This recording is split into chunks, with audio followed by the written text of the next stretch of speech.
Сәлеметсіздер ме? Ақтөбе жоғары политехникалық колледжі автоматтандыру және басқару бөлімі арнайы пән оқытушысы Медеев Нұрдәулет. ПМ05 электр жабдығы детальдарын дайындау модулі бойынша бүгінгі біздің өтетін тақырыбымыз электр тоғы. Жалпы электр тоғы соғуы тұрмыстық электр приборларын олақ, яғни немесе аңдаусыз ұстағанда адам тоқ зақымдауы мүмкін. Жергілікті электр жарақаттарының негізгі түрлері: күйіктер, адам тәні арқылы электр тоғы өткен кездегі термиялық әсердің салдарынан немесе электр доғасы әсерінің салдарынан осы күйіктің сыртқы түрлері ол терінің қызаруы, көлдіреуі немесе биологиялық ұлпалардың қарайып кетуі әсерінен бізде күйік пайда болады. Терінің металлизациясы, яғни металдануы, электр доғасы әсерінен металл өткізгіштің балқуы нәтижесіндегі теріге ұсақ металл бөлшектердің енуі осы бізді тері металлизациясы, яғни терінің металдануы деп аталады. Ол бізде аса қауіпті емес, уақыт өте ол жазылады. Электр жарақат кезіндегі көмек алгоритмі: жалпы зардап шегушіден электр тоқ көзін алып тастау керек.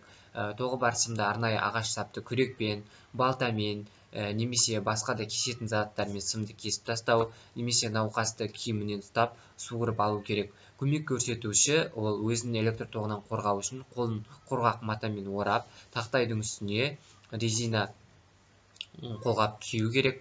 Кілемшенің немесе тоқ өткізбейтін заттың үстінде тұрып, өзін жерден бөлектеуі қажет. Яғни онда тоқ соғу қаупі болмау керек, яғни болдырмау керек тоқ соғу қаупін. Өткізгіш сымдарды шауып тастау арқылы осы электр тоғынан босату. Айтып өттік. Жалпы бізде су қолымен электр құралдарына, розеткаға, тоқ қосқышқа жанасуға болмайды.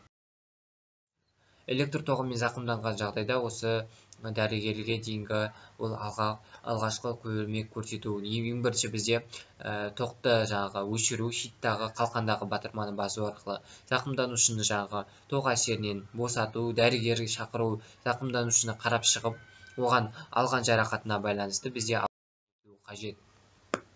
Электр тоқ қауіпсіздік ережесі: электр тоғын рұқсатсыз қоспау керек. Электр тоғы көзінде, сондай-ақ қондырғының басқа бөлігінде кернеудің бар жоғын бақылау, немесе лампамен, кернеу көрсеткіш құралмен бізде тексеру қажет. Су қолымен тоқты.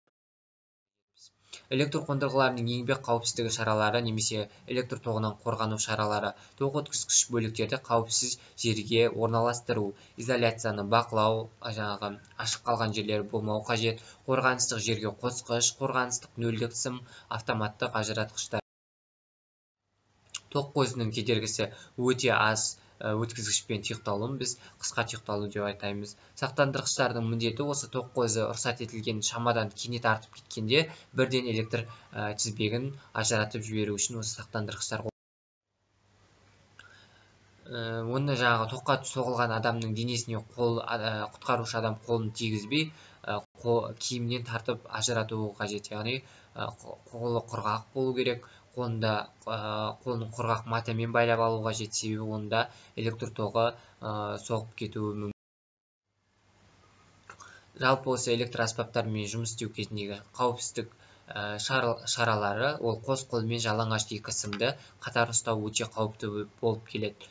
Бөлінген электр аспаптарын пайдалану бізде қауіпті, және тоқ көзінен ажыратпай электр аспабын жинауға, шашуға немесе түзетуге, және де желіден ажыратпай электр арматурасына қандай да бір жұмыстарды жүргізу болмайды. Алғашқы медициналық көмек көрсету әдістері: осы электр тоғымен зақымданғанда көмек көрсету ең бірінші ол тоқты өшіру, зақымданған адамды электр тоғының әсерінен қол астындағы материалдарды пайдаланып босату, зақымданған адамды қарап шығып, оған зардабының ауырлығына байланысты көмек көрсету, дәрігерді шақыру, яғни 103 жедел жәрдем телефоны бойынша жақын жердегі емдеу мекемесіне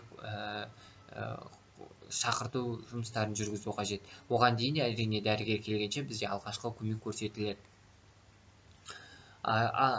Күйген кезде бізде көрсетілетін алғашқы көмек: адам күйікке шалынған жағдайда ауырғанды басатын, тыныс алдыратын дәрі, яғни беруіміз қажет. Күйген жерге дәрі жағу керек. Күйген жараның бетіне микроб түспейтін етіп алдымен целлофанмен орап алып суық суда ұстау қажет.